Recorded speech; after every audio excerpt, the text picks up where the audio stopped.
Jesu Kristu uyinkosi.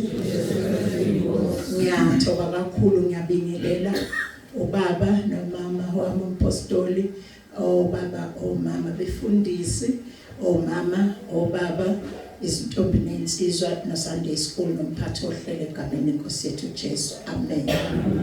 Ngiyabonga kakhulu uNkulunkulu ngaleli thuba okhulumayo uMamsani baba Maseko ngisuka eThongathi. Ngisebranchini yaseThongathi ngaphansi kobuholi ubaba nomama umpostoli entabeni yendlu kaJehova kuyabonelela. Amen. Ngibonga uNkulunkulu ke bangcwele njoba ngithi ngiyamcela uNkulunkulu ukuthi ahlale inkosi uJesu ihlale enhlizweni yami ngize ngiyibone. Hallelujah.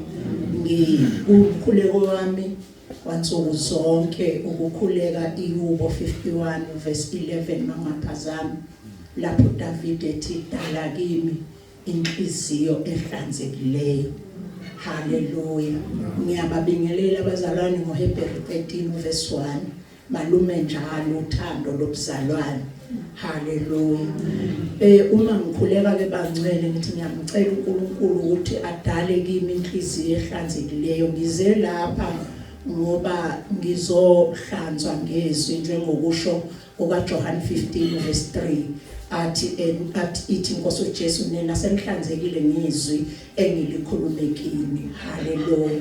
So sengilizwile izwi ngisazolizwa elizoyihlanza inhliziyo yami ukuze kuphume inhliziyo yetshe kungena inhliziyo kamoya elalela uNkulunkulu nehamba njengokuyala kaNkulunkulu. Hallelujah.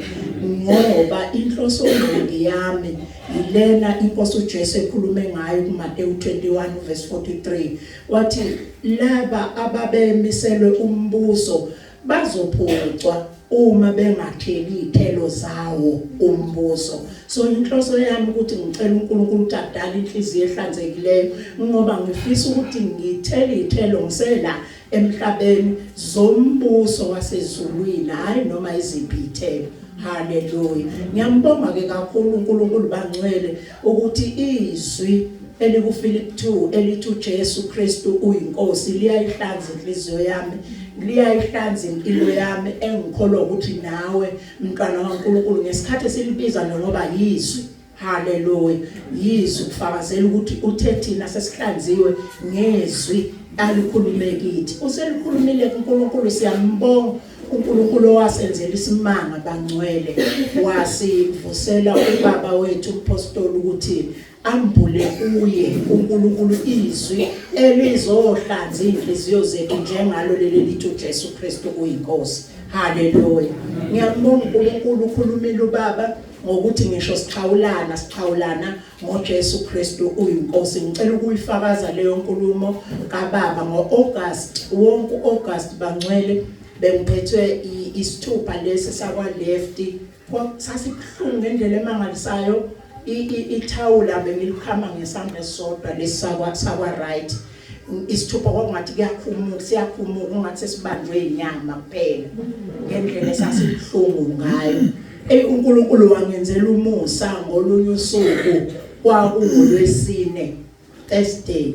Wakhuluma ubaba umpostoli ngoLwesithathu ntambama ekhuluma nobaba wekhaya ubaba Maseko wathi ngizofika lapha ekseni oThongathi kukhona ayezokwenza ubaba nganquma enhlizweni yami njengalo wesifazane owayenomopho owanquma ukuthi mayibamba umphetho nje wengubo wenkosi uJesu kuyobe useyaphiliswa. Nganquma ngathi uma nje ubaba efika ekseni ngizoyoxhawula kuye noma lesi sithupha bengingasakwazi lesandla bengingasakwazi usebenzisa ngenxa yobuhlungu balesi sithupha. Akazi yena bangcwele ubaba wanalo ulwazi ukuthi mina nganquma ntambama ukuthi ngakusasa mayifika uma nesibingelelana sithi uJesu Kristu inkosi engixhawo ngicela uNkulunkulu inkosi uJesu ingiphilise. Hallelujah. Wafika ubaba ekseni wafika ngaqhawula ngibambela isihlakaleni ngendlela okwakubuhlungu ngayo ngenzela ukuthi ngoba inhloso yami ukuthi mangixhawula ngiphile ngiyenzela ukuthi nje ngingabuzi ubuhlungu obuzomangala ukuthi awu lo muntu waqhawula kanje kahle kwabanye abantu ngase ngixhawula ngesandla esisodwa ngingasasiyisi lesawa left ngoba kwakunobuhlungu obumangalisayo. Ngiyacela ukunazisa abangcwele ngaxhawula kubaba wathi uJesu Kristu inkosi nami ngathi uJesu Kristu inkosi sabingelelana kwaqhubeka wathi ephuma nje ngayoludumela nje ithawula kungekho engangizokwenza ngalikhama. Haleluya. Ngalikhama nje ngifuna ukubona ukuthi sengiphilile. Hey bangcwele lokhu ngasinda lokho ngiyambonga uNkulunkulu izwi uJesu Kristu uyinkosi. Ngiyabonga uNkulunkulu akusise. Amen.